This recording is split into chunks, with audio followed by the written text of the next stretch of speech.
নবী পাকের উম্মত উম্মতিরা, আমি আপনি হয়তো মনে করছি এই মজলিসে বসে কোনো লাভ হবে না, এই মজলিসে বসে কোনো ফায়দা হবে না।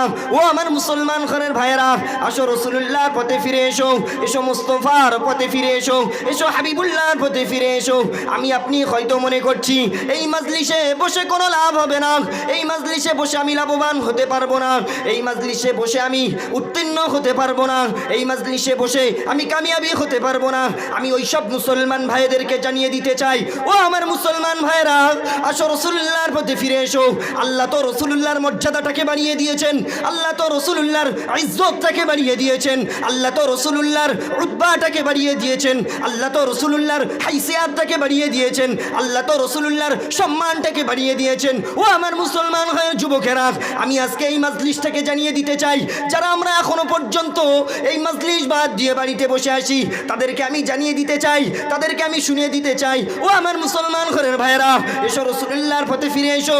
যে নবীকে পাওয়ার জন্য, যে নবীকে পাওয়ার জন্য কত সাহাবায়ে হুজুররা কেঁদেছিল, কত সাহাবায়ে কেরামরা কেঁদেছিল, এমন করে কত নবীগণ কেঁদেছিল এই সেই জামানার নবীর উম্মত হওয়ার জন্য, এই আখিরি নবীর উম্মত হওয়ার জন্য।